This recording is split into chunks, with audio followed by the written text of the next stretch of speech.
electrify their bus fleet, and the feds are making a $350 million investment into the plan, which includes buses, charging stations, and related infrastructure.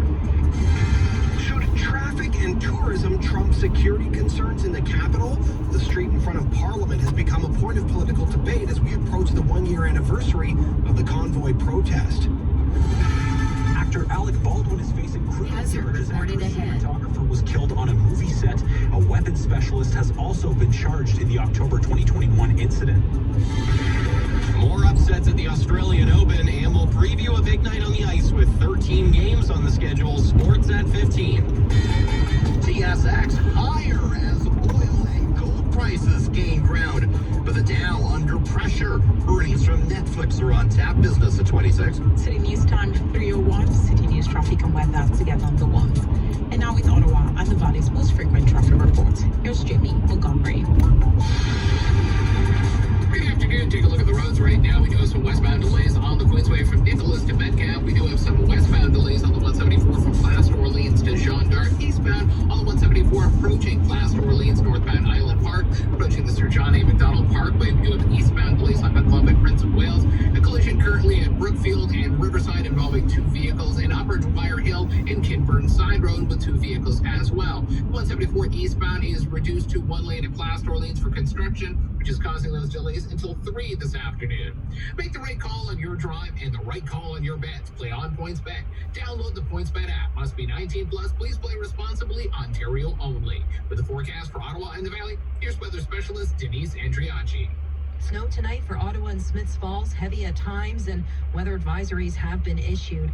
We aren't looking at storm totals, but definitely 10 to 15 centimeters between tonight and through the day tomorrow. So enough that a weather advisory has been issued. Overnight tonight, we're down to -4. Right now in Ottawa, -1. In Smiths Falls, it is -2. City News Time 3:02. The city of Ottawa is one step closer to electrifying the bus fleet for Ulster Transport. City News reporter Chris Curris with the details.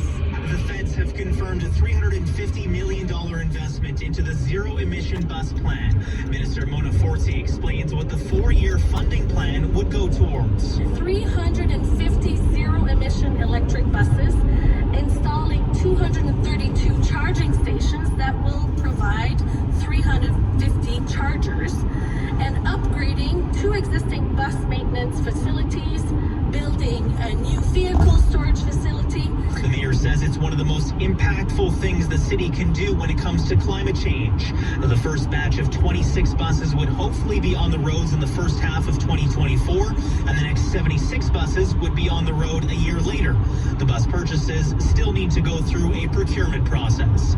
At OC Transpo headquarters, Chris Curry's City News. As we approach the 1-year anniversary of the convoy protest, the political battle is brewing over whether or not to reopen the streets in front of Parliament. It's been close to the eagles since the protesters were played out last February. City News parliamentary reporter Cormac McSweeney has more. The push is being led by Ottawa Mayor Mark Sutcliffe, who wants to reopen Wellington Street for the time being so that traffic can once again flow in front of Parliament. Because of the impact on traffic, the impact on residents in that area. But for security reasons, the federal government wants to keep the road closed. In fact, the city of Ottawa asked the feds to take over control of the street, and a federal committee is holding hearings about what to do with it. Mona Forte, an Ottawa Liberal MP and the president of the Treasury Board, doesn't agree with the mayor. For me, it's still a little bit premature as we're working with the parliamentary precinct, listening to their views. Now, while the feds are considering taking over the land, it's still technically the responsibility of the city, so if City Hall decides to reopen, it can make that decision. Councillors will start debating the issue in the weeks ahead. Cormac McSweeney, Parliament Hill. City News Time 3:04. Winter weather advisory is in effect in the city of Ottawa, and we're getting ready to send out snowplows tonight. The city's saying this with the snow starting tonight, sidewalks, priority roads, and cycling networks will take priority. Although there is no winter parking ban, the city is reminding drivers to park off the road so that crews can clean them up. City News weather specialist Denise Andriacci will have the latest on the weather conditions coming up on the ones. And Premier Doug Ford has announced 2 big measures today aimed at tackling a staffing crunch in healthcare in this province. Here's City News reporter Richard Southern. It's a big new measure announced by Ford to try and deal with the staffing shortages we're seeing in healthcare right now. One of the new measures Ford says will be tabled with legislation next month will involve allowing nurses, doctors, and other healthcare professionals accredited in other provinces to be allowed to work in Ontario immediately. These healthcare workers are highly trained. Other provinces and territories have the same high standards as we have here. Now, the other part of the plan could prove controversial. Ford says he's going to allow healthcare professionals to work outside of their regular responsibilities on a short-term basis, so long as they have the skill, knowledge, and judgment to do so. Critics worry that the staffing crunch in healthcare will get worse, with the government allowing more surgeries in private for-profit clinics. Richard Southern, City News. And it looks like the levels of the three main respiratory illnesses in the city are down. That's according to data from Ottawa Public Health. OPH says flu, RSV, and COVID-19 appear to be lower than they were around the same time last year. But as for the current levels, OPH says it's still considered to be a bit high now. A COVID-19 specific report to be released tomorrow. In the meantime, they're still reminding you to mask up indoors when you can and stay up to date with your COVID-19 vaccinations. A new name for the search on a McDonald Parkway will be unveiled this fall at the National Capital Commission Board meeting today. The NCC provided an update on the topic, saying Indigenous naming and engagement activities will continue. A workshop and public engagement activities will also take place this spring as a part of the renaming process. The NCC says the parkway's new name will then be presented to the board for final approval in June. And the new name will be unveiled on September 30th. The parkway is named after Canada's first Prime Minister, who played a role in improving the residential school system in this country. And calls have been growing to rename the parkway recently from a couple of city councillors calling on the Prime Minister to urgently change the name. City News Time, 3:07. A 30-year-old has been arrested in the downtown area after a shotgun was found in his car. Ottawa police say the vehicle was pulled over at 5:30 this morning near Rideau Street and Mackenzie Avenue. Officers then found a shotgun in the vehicle and the man was arrested. Police say the investigation remains ongoing.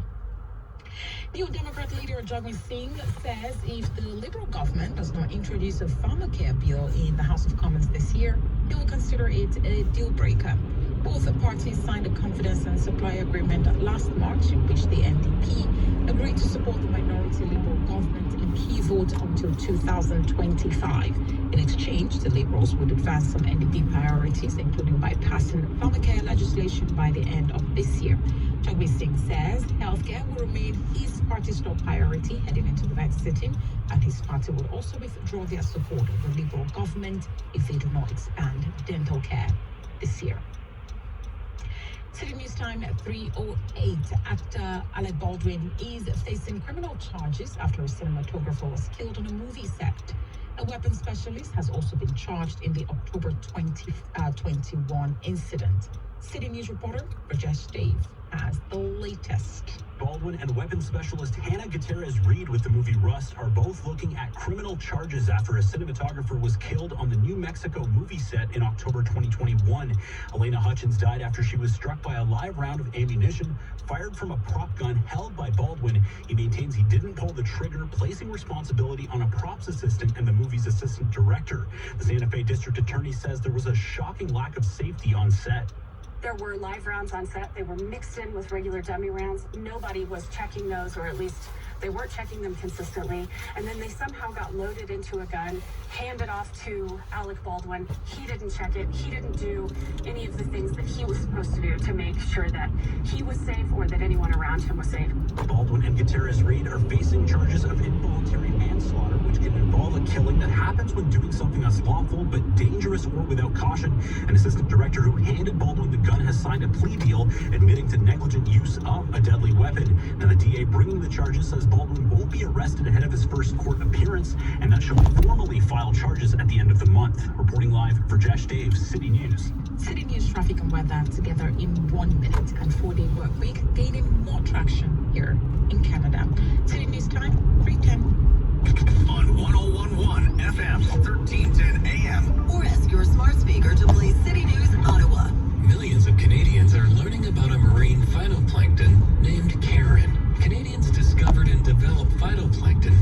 source of sustainable human nutrition and a supplement used for the maintenance of good health. Marine phytoplankton is considered the invisible forest, a garden floating on the ocean, producing the majority of the oxygen on the planet. Discover Earth's little secret. Karen phytoplankton is available at Costco, Shoppers, Rexall, Amazon, and theKarenProject.ca. Mark, my mom wants to know if she should call for a new furnace. Well, that's easy. Carl Refrigeration, Heating and Air Conditioning. Why? Well, they're the largest volume York dealer in Eastern Ontario. Why? They answer the phone, respond quickly, and have an award-winning team. Why? Well, they're committed to being the absolute best at what they do. You mean because they're the comfort specialist? So simple, even a child gets it. Find out why at carlrefrigeration.com, serving Ottawa and the Valley.